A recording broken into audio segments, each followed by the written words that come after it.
यार तेरा है तो फिर तेरी ही सारी कायनात। परमात्मा तेरा है तो सारा विनोद और खेल भी तेरे परमात्मा का ही है। सबको अपना करने वाले प्रभु को अपना बना के देख। मकान मेरा है, दुकान मेरी है, ऑफिस मेरी है, कुर्सी मेरी है, गहने मेरे हैं, साड़ी मेरी है और शर्ट मेरी है, अंगूठी मेरी और घड़ी मेरी है। अरे ये तो तेरे मरने वाले शरीर की है, तुच्छ चीजें हैं। यार को अपना करके देख, सबको अपना करने वाले दिलबर को अपना करके देख। दुनिया पे मरने वाले दिलबर से उनके साथ एक होकर तो देख। सबको अपना करने वाले प्रभु को अपना करके देख।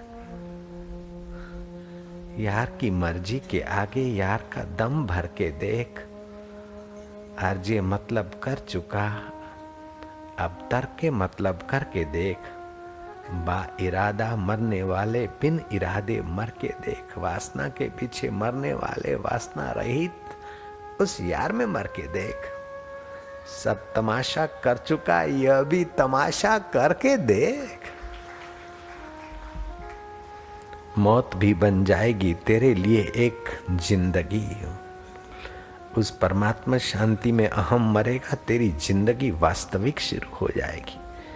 जिंदगी में मरने वाले जिंदगी पे मर के देख। जिंदगी देने वाले के सत्व में मर के देख। हे बुलबुले तू सागर में मर के देख। हे जीवात्मा तू आत्मा में मर के परमात्मा में मर के देख। शुरुआत में स्थूल अवलंबन चाहिए, बाहर चित्र चाहिए देव का, भगवान का, गुरु का। धीरे धीरे भीतर जाते जाते फिर स्थूल अवलंबन के बिना प्रीति से ही तू प्यारे में चला जाएगा। फिर विचार का अवलंबन ले, तेरी मौज है। जप का आश्रय ले। मन शुद्ध होते होते अंतःकरण पावन होगा तो पावन परमेश्वर का दीदार हो जाएगा। जो लोभ से, दिखावे से कर्म करते उनके जीवन में विक्षेप और अशांति, लेकिन जो परमात्मा की प्रीति के लिए कर्म करते उनके जीवन में शांति और परमात्मा पुष्टि मिलती है।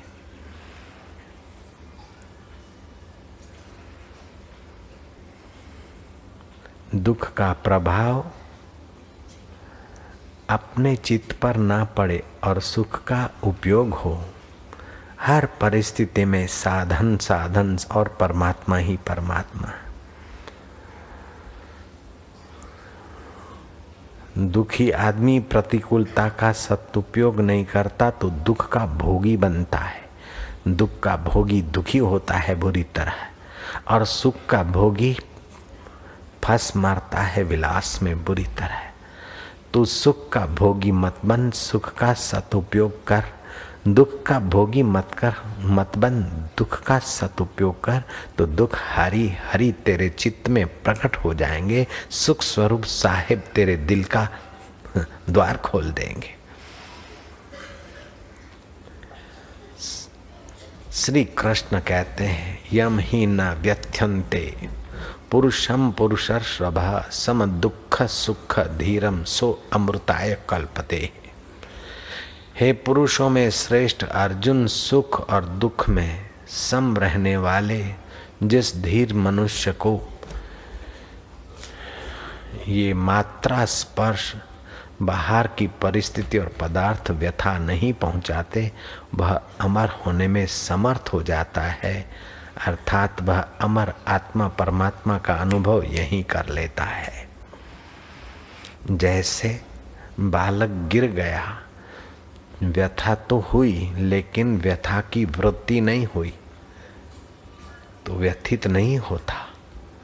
गिर पड़ा, चोट लगी, दुख का निमित्त तो हुआ, लेकिन माँ ने उसकी दुखाकार वृत्ति पैदा होने के पहले ओहो हो मकोड़ा मर गया, ओहो देख चिड़िया, दुख का निमित्त होते हुए भी दुखाकार वृत्ति पैदा नहीं हुई तो वो दुखी नहीं होता है।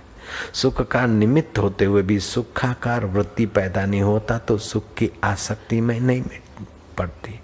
सुख की आसक्ति में वो व्यक्ति नहीं पड़ती तो सुख और दुख में स्वस्थ रह जाता है। वो सुख और दुख का सदुपयोग करता है।